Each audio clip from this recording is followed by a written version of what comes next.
എന്ന് പറയുന്ന മലക്ക് കടന്നു വരുമ്പോ കൂടെ എങ്ങ് പോയാ പോരാ, എങ്ങനെ പോകണമെന്നറിയുമോ? വെറുതെ പോകല്ലേ. ഈ പറയുന്ന 6 കാര്യങ്ങൾ ചെയ്യാതെ ഒരാളും മരിക്കരുത്. ഈ പറയുന്ന 6 കാര്യങ്ങൾ ചെയ്യാതെ ഒരു പെണ്ണും മരിക്കരുത്. ഇത് ചെയ്യാതെ മരിച്ചാ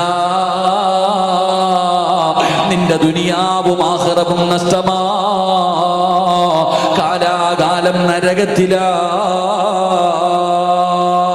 അതുകൊണ്ട് പടച്ചവനെ ചെയ്യേണ്ട 1ാമത്തെ കാര്യം എന്തെന്നറിയുമോ? അല്ലാഹുവിന്റെ പരിശുദ്ധമായ ഖുർആൻ വിടന്ന് പറയുകയാ, യാ അയ്യുഹല്ലദീന ആമനുത്തഖുല്ലാഹ ഹഖ്ക തുഖാതി വലാ തമൂതുന്ന ഇല്ലാ വഅൻതും മുസ്ലിമൂൻ. അല്ലാഹുവിന്റെ വിശുദ്ധമായ ഖുർആൻ വിടന്ന് പറയുകയാ, യാ അയ്യുഹല്ലദീന ആമനുത്തഖുല്ലാഹ ഹഖ്ക തുഖാതി വലാ തമൂതുന്ന ഇല്ലാ വഅൻതും മുസ്ലിമൂൻ. ഖുർആൻ പറയുന്ന 1ാമത്തെ കാര്യം എന്തെന്നറിയുമോ? വെറുതെ മരിച്ചാ പോരാ, വെറുതെ മരിച്ചാ പോരാ, മുസ്ലിമായിട്ട് മരിക്കണേ, ഈമാനോടുകൂടി മരിക്കണേ, ഷഹാദത്ത് കലിമ പറഞ്ഞു മരിക്കണേ. അതാ മലക്കുൽ മൗത്ത് അസ്റായീൽ അലൈഹിസ്സലാം റൂഹ് പിടിച്ചു നിന്റെ തൊണ്ടക്കുടിയുടെ ഭാഗത്തേക്ക് മലക്കുകൾ റൂഹ് കൊണ്ടുവച്ചു. അവസാനം ആ തൊണ്ടക്കുടിയിൽ നിന്ന് റൂഹ് വലിച്ചെടുക്കുന്ന സമയത്ത് അല്ലാഹു തന്ന നാവ് കൊണ്ട് നീ പറയണം, ലാ ഇലാഹ ഇല്ലല്ലാഹ് മുഹമ്മദുർ റസൂലുള്ളാഹ്. ഷഹാദത്ത് കലിമ പറഞ്ഞിട്ട് മരിക്കണേ എന്ന് അല്ലാഹുവിന്റെ വിശുദ്ധ ഖുർആൻ. അല്ലാഹുവിന്റെ പരിശുദ്ധമായ ഖുർആൻ പറയുക, വെറുതെ മരിച്ചാ പോരാ, മുസ്ലിമായിട്ട് മരിക്കണം. അല്ലാഹു ഭാഗ്യം തരുമാറാകട്ടെ. മരിക്കുന്ന സമയം ഷഹാദത്ത് കലിമ പറഞ്ഞിട്ട് മരിക്കണം. എൻ്റെ പ്രിയപ്പെട്ട സഹോദരങ്ങളെ, ലാ ഇലാഹ ഇല്ലല്ലാഹ് പറയാൻ അറിയാത്ത ആരുമില്ല. എല്ലാവർക്കും അറിയുന്ന ഒരു ദിക്റാണ് ലാ ഇലാഹ ഇല്ലല്ലാഹ്. ഏത് ഉറക്കത്തിൽ ചോദിച്ചാലും വിളിച്ചു പറയും. നിസ്കരിക്കാൻ അറിയാത്തവനും ലാ ഇലാഹ ഇല്ലല്ലാഹ് പറയാൻ അറിയാം. അപ്പൊ എല്ലാവർക്കും അത്രയും പരിചയമുള്ള ദിക്റാണ് ലാ ഇലാഹ ഇല്ലല്ലാഹ്. ഇതൊരു വട്ടം പറയണം. ഇതിന്റെ മഹത്വം എന്താ നിങ്ങൾ മനസ്സിലാക്കേണ്ടത്? നിസ്കരിക്കുന്നവന് സ്വർഗമുണ്ട്, ഖുർആൻ ഓതുന്നവന് സ്വർഗമുണ്ട്, സദഖ കൊടുക്കുന്നവന് സ്വർഗമുണ്ട്, നല്ല കാര്യങ്ങൾ ചെയ്യുന്നവർക്കൊക്കെ സ്വർഗമുണ്ട്. പക്ഷെ ഒരു മനുഷ്യൻ മരിക്കുന്ന സമയം ലാ ഇലാഹ ഇല്ലല്ലാഹ് മുഹമ്മദുർ റസൂലുള്ളാഹി സ്വല്ലല്ലാഹു അലൈഹി വസല്ലം അവിടെ നിന്ന് ഷഹാദത്ത് കലിമ പറഞ്ഞിട്ടാണോ അവൻ മരിക്കുന്നത്, അവൻ സ്വർഗത്തിൽ പ്രവേശിച്ചു. അല്ലാഹു ആ കൂട്ടത്തിൽ നമ്മളെ പെടുത്തുമാറാകട്ടെ. എൻ്റെ പ്രിയപ്പെട്ട സഹോദരങ്ങളെ, ഖുർആൻ പറയുന്നു, മരിക്കുന്ന സമയം നീ ഷഹാദത്ത് കലിമ പറഞ്ഞിട്ടേ മരിക്കാവൂ, അല്ലാതെ നീ മരിക്കരുത് എന്ന് വിശുദ്ധമായ ഖുർആൻ അവിടെ നിന്ന് പറയുമ്പോൾ നിങ്ങൾ ചോദിക്കുക, എൻ്റെ പൊന്നാര സിറാജ് ഇത്രയേ ഉള്ളോ? ഇതിനാണ് നീ ഇത്രയും നേരം വളഞ്ഞു കുത്തിയത്? ഈ ഒരു കാര്യം പറയാനാണോ ഇത്രയും നേരം ഇങ്ങനെ വളഞ്ഞു പിടിച്ചത്?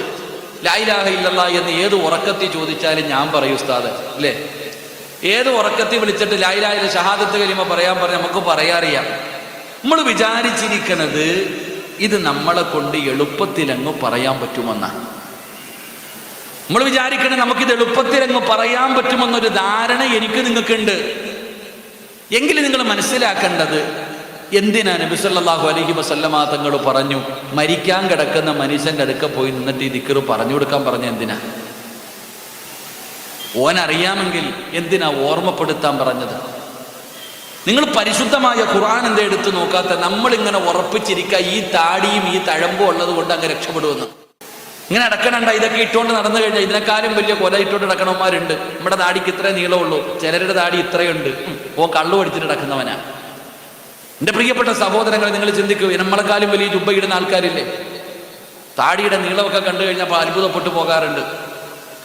എൻ്റെ പൊന്നാര സഹോദരങ്ങൾ, ഇത്രയും വലിയ താടി വളർത്തിയിട്ട് പലിശ കച്ചവടം നടത്തുന്ന ഹാജിയാക്കമ്മ ഹജ്ജിന് പോയിട്ട് വന്ന് പലിശ കച്ചവടം നടത്തുന്നവരില്ലേ? നിങ്ങൾ മനസ്സിലാക്കേണ്ട കാര്യം, ഖുർആൻ എന്തേ നോക്കാത്തത്? നമ്മൾ വിചാരിച്ചിരിക്കുന്നത് നമ്മളെ കൊണ്ട് അങ്ങ് ഉറപ്പിച്ചങ്ങിരിക്കുക, നമ്മളിങ്ങനെ മരിക്കൂന്ന്. നിങ്ങൾ ഖുർആൻ എടുത്തു നോക്ക്. മഹാനായ ഖലീലുല്ലാഹി ഇബ്രാഹിം നബി അലൈഹിസ്സലാം കൊച്ചാപ്പാടെ പേരല്ല പറഞ്ഞത്, ഇബ്രാഹിം നബിയുടെ പേരാ പറഞ്ഞ്. മഹാനായ ഖലീലുല്ലാഹി ഇബ്രാഹിം നബി അലൈഹിസ്സലാം. ആ ഇബ്രാഹിം നബി അലൈഹിസ്സലാമും തൻ്റെ പൊന്നാര മകനായ ഇസ്മായിൽ നബി അലൈഹിസ്സലാം, ഇവർ രണ്ടുപേരും കൂടെ ഒരു പള്ളി കെട്ടി, കഅബാലയം. ഒരു പള്ളി കെട്ടുന്നതിനെക്കാളും വലിയ പുണ്യമൊന്നും ലോകത്തില്ല. അള്ളാഹുവിന് സുജൂദ് ചെയ്യാൻ ഒരു ഭവനം പണി, അതും ആദ്യത്തെ പള്ളി. എവിടെ? അള്ളാന്റെ അർശിന്റെ നേരെ താഴെ ഈ ഭൂമിയുടെ മധ്യഭാഗത്ത് മക്കത്ത് കഅബാലയം പണിതു. ഒരു പള്ളി കെട്ടിയിട്ട് ഖലീലായ ഇബ്രാഹിം നബി അലൈഹിസ്സലാം അള്ളാഹുവിനോട് ചോദിക്കുന്നു, പടച്ചോനെ നീ ഇത് സ്വീകരിക്കണേ അല്ലാ. ഒരു പള്ളി കെട്ടി, റബ്ബനാ തഖബ്ബൽ മിന്ന, അള്ളാഹുവിനോട് ദുആ ചെയ്തു, പടച്ചോനെ നിനക്ക് സുജൂദ് ചെയ്യാൻ ഞാനൊരു പള്ളി കെട്ടി, നീ സ്വീകരിക്കണേ അല്ലാ. രണ്ടാമത് ചോദിച്ചത് സ്വർഗന്താന്നല്ല, രണ്ടാമത് ചോദിച്ചത് സ്വർഗന്താ എന്നല്ല. അള്ളാഹുവിനോട് ചോദിക്കുന്നു, പടച്ചോനെ ഈമാനോട് കൂടിയുള്ള ഒരു മരണം തരണേ അല്ലാ. ആര്? ഇബ്രാഹിം നബി. ഇബ്രാഹിം നബി അലൈഹിസ്സലാം അള്ളാഹിനോട് പറയുന്നു, പടച്ചോനെ ഈമാനുള്ള മരണം. ആ ഉറപ്പ് നമുക്ക് ഉറപ്പുണ്ട്, ഇബ്രാഹിം നബിക്ക് ആ ഉറപ്പില്ലായിരുന്നു. മഹാനായ യൂസുഫ് നബി അലൈഹിസ്സലാം ഈജിപ്തിന്റെ ഭരണാധികാരിയായി രാജസിംഹാസനത്തിലേക്ക് കയറുമ്പോൾ യൂസുഫ് നബി ദുആ ചെയ്ത ദുആ കാണാം. റബ്ബിഖദ് ആതൈതനി മിനൽ മുൽക്ക് വഅല്ലംതനി മിൻ തഅവീലിൽ അഹാദീസ്. ഖുർആൻ എടുത്ത് നോക്ക്, യൂസുഫ് നബി ഇങ്ങനെ ദുആ ചെയ്യുകയാ. അവസാനം പറയുന്നു, തവഫനി മുസ്ലിമാ, തവഫനി